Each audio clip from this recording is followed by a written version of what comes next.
జగన్మోహన్ రెడ్డి ఎన్ని మంచి పనులు చేశారు అనేది ఆయనకి తప్పించి ఇంకెవరికి తెలియదేమో. కానీ ఆయన చెడు పనుల విషయంలో మాత్రం ఉపాధి హామీ అని చెప్పి, అదేవిధంగా పిల్లలకు భరోసాలని చెప్పి, అదని చెప్పి ఇదని చెప్పి, ఆఖరికి ఉపాధి లేని వాళ్ళకి కూడా నెలకి ఇంత, సంవత్సరానికి ఇంత అని చెప్పి ఇచ్చి వాళ్ళని సోమరిపోతలను చేయడం జరిగింది. అయితే ఇప్పుడు ఈ ఉపాధి హామీ కింద వాళ్ళకి ఇవ్వాల్సిన అమౌంట్ అంతా ఎగ్గొట్టి, అంటే 10,000 ఇవ్వాల్సినంత 5,000 ఇచ్చి ఆ మిగతా 5,000 ఈయన ఖాతాలో వేసుకొని మొత్తం 250 కోట్లు ఆయన మొత్తం దోచేయడం జరిగిందని పవన్ కళ్యాణ్ అసెంబ్లీలో చెప్పుకొస్తున్నారు. మరి ఇప్పుడు వాళ్ళేమన్నా దానికి సరిసమానంగా మళ్ళీ ఏమన్నా ఆ స్కీమ్స్ అన్ని స్టార్ట్ చేస్తున్నారా? అంటే జగన్మోహన్ రెడ్డి గారు కానీ ఆయన మనుషులు కానీ దేంట్లో కొట్టేలేదు చెప్పండి. అంటే రాష్ట్రం అంతా తెలుసు, అంటే ఏ పథకం పెట్టినా ఉపాధి హామీ పథకం అనే కాదు, సో ఏది పెట్టినా కూడా దాంట్లో ఒక 50 కోట్లు 100 కోట్లు ఎట్లా బటన్ నొక్కామంటే మన బటన్ మన అకౌంట్లోకి ఎంత వచ్చినాయి ఫస్ట్ అది చూసుకున్నాకే ప్రజల అకౌంట్లోకి డబ్బులు వెళ్తాయి అనమాట. సో ఆ ప్రజలు ఆయన ఎవరైతే 40% ఓట్ షేర్ అని ఆయన వచ్చిన దగ్గర నుంచి మాట్లాడుతున్నాడో ఆ 40% ఓట్ షేర్కి మాత్రమే ఖచ్చితంగా ఆయా కేటగిరీ క్యాస్ట్లను ఎంచుకొని వాళ్ళు మాత్రమే మనకు ఓటు వేస్తారు అనే విధంగా వాళ్ళందరికీ కూడా డబ్బులు ఇచ్చాడు అనమాట ఒక ప్రాసెస్ ప్రకారం. సో ఇస్త్రీ వాళ్ళు కానీ అలా ఆయనకు సపోర్ట్ చేసే ఓటర్స్ ఎవరెవరైతే ఉంటారో వాళ్ళందరికీ కూడా వేయడం జరిగిందనమాట. సో అట్లా ఉపాధి హామీ అది చెప్పి ఇంత ఇస్తామని చెప్పి ఇప్పుడు ఆడవాళ్ళకి కుట్టు మిషన్లు వాటికి ఏదో సపోర్ట్ చేస్తాం, ఏదన్నా ఇస్తరాకులు కుట్టేవాళ్ళు ఉంటారు వాళ్ళకి కానీ, సో అట్లా ఏదో ఒక వాళ్ళు ఎంప్లాయ్మెంట్ చేసుకుంటానంటే మేము డబ్బులు ఇచ్చి సహకరిస్తామని చెప్పి ఒక 10,000 ఇచ్చేటట్టుగా పెట్టుకున్నారు అనమాట.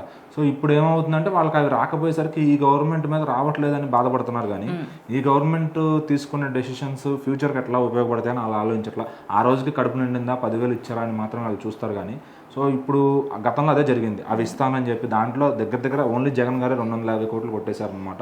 సో పవన్ కళ్యాణ్ గారు అదే చెప్పారు, మొత్తం కూడా అన్ని ఎంక్వైరీ చేయిస్తున్నాము, అందులో ప్రతి ఒక్క దాంట్లో కూడా అంటే ఏ పథకాలు ఆయన పెట్టాడు దేంట్లో ఎన్నెన్ని కోట్లు ఆయన అకౌంట్లోకి వెళ్ళి ఆయన మినిస్టర్ల అకౌంట్లోకి వెళ్ళి అన్నీ కూడా. ఎందుకంటే జగన్ గారిని ఎవరన్నా ఒక మినిస్టర్ కలవాలంటే మినిమం 10 కోట్లు 20 కోట్లు లేకపోతే ఆయనకు వచ్చేది లేకపోతే అతను కూడా లోపలికి రానివాడు అనమాట.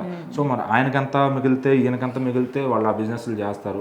అటు ల్యాండ్ సెటిల్మెంట్లు అయినా ఏవైనా కూడా మొత్తం అన్నింటిలో కూడా దోచుకోవడానికి అలవాటు పడ్డ పార్టీ. అంటే మనం రీసెంట్లో ఒక చిన్న పాపని చూసాం కదా, ఏడ్చుకుంటూ ఆయన దగ్గరకు వచ్చినప్పుడు మళ్ళీ ఇంటర్వ్యూ తీసుకుంటే నాకు 15,000 రావట్లేవు, నాకు అది వస్తుంటే మా ఫ్యామిలీకి చాలా ఉపాధిగా ఉండేది, హెల్ప్ అయ్యేదని, అంటే చిన్న పిల్లలకు కూడా కావాలని ఎక్కిస్తూ ఉన్నారు. అండ్ వీళ్ళని సోమరిపోతుల్లో చేశారని కూడా దాన్ని కూడా చెప్పారు. అంటే ఒక ఇంటి యజమానికి డబ్బులు వచ్చినప్పుడు అది నిజంగా వాళ్ళ పిల్లల ఫీజుకే వాడతాడంటే ఖచ్చితంగా వాడరు, ఎందుకంటే వాళ్ళ ఎక్స్టర్నల్ యూజెస్కి వాడుకుంటారు వాటిని. సో వాళ్ళ ఇంట్లో ఇప్పుడు అతను తాగుబోతు అలవాటు అయితే కనుక అందుకు వాడుకుంటాడు. వచ్చే డ్వాక్రా డబ్బులు అయినా కానీ ఏవైనా కూడా అన్నింటిని అది ఇంట్లో యజమానికి ఇస్తే కనుక ఖచ్చితంగా వాటిని మిస్యూజ్ చేస్తారు అనమాట. అదే ఇప్పుడు లోకేష్ గారు ఏం చెప్తున్నారంటే వచ్చే అమౌంట్ పిల్లలకి ఇప్పుడు 3 పిల్లలు ఉన్నారనుకోండి, 3కి ఇస్తాను, జగన్ లాగా 3 ఉంటే ఒకరికే ఇచ్చే ఆయన ముందే ఏం చెప్పాడంటే అందరికి ఇస్తానని చెప్పి పదవిలోకి వచ్చిన తర్వాత ఇంట్లో 3 ఉన్నప్పుడు ఒక్కరికే ఇచ్చాడు. లోకేష్ గారు ఏంటంటే 3 ఉంటే 45,000 అట్లా మేము జమ చేస్తాం, ఇండివిజువల్గా ఎవరెవరైతే స్కూల్లో చదువుతున్నారో వాళ్ళకి రీఎంబర్స్మెంట్ పద్ధతి ప్రకారమే ఆ స్కూల్ అయితే స్కూలు, కాలేజ్ అయితే కాలేజ్కి వేసేస్తాం.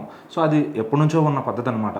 సో అట్లా స్కూల్కి వేయడం వల్ల ఏమవుతుందంటే ఇప్పుడు 30,000 కట్టే యజమానికి వాళ్ళ పిల్లలకి తనకు 15,000 బడ్డని తగ్గుతుంది ఇయర్లో. సో ఆ స్కీమ్ అయితే లోకేష్ గారు తీసుకొస్తున్నారు అనమాట. సో ఇప్పుడు జనాలకు ఏమవుతుందంటే మన చేతికి 10,000 ఇవ్వట్లేదు, సో వీళ్ళు మనకు అన్యాయం చేస్తున్నారనే మైండ్ సెట్లో అట్లా బ్రెయిన్ వాష్ చేస్తారు అనమాట జగన్ గారు. సో అట్లా చేస్తూ వాళ్ళకు ఒక 10,000 ఇచ్చి ఈయన ఎదురు ₹1,00,000 దబ్బేసే రేంజ్లో స్కాములు అయితే చేశారు అనమాట.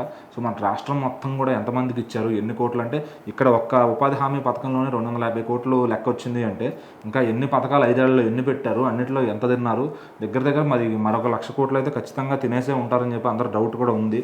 సో మళ్ళీ ఎంక్వైరీ చేస్తే ఇప్పుడు పదవిలో ఉన్నంతకాలం ఆయన మీద ఉన్న 32 కేసుల్లో సగం కేసులు అయితే కొట్టించేసుకున్నాడు నాకు తెలిసి.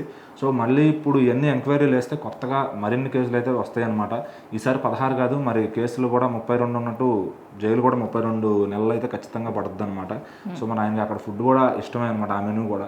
సో మరి చూద్దాం, అతి త్వరలోనే జగన్ కూడా జైలు ఊసలు లెక్క పెట్టబోతున్నాడు. సో అది పవన్ కళ్యాణ్ గారు చేపిస్తారా, లోకేష్ గారు చేపిస్తారా, చంద్రబాబు గారు చేపిస్తారా, సో ఎవరు చేపించినా కూడా మొత్తం రాష్ట్రం మొత్తాన్ని కూడా చేసిన స్కాములు అన్నీ కూడా బయటకు వస్తాయి ఖచ్చితంగా. సో సిబిఐ వాళ్ళకి కూడా ఒక మంచి ఫుల్ మీల్స్ అనమాట జగన్ రెడ్డి కేసులు స్టడీ చేయడం. సో మరి చూద్దాం ఆయన్ని ఏ కార్నర్ నుంచి కొడతారనేది.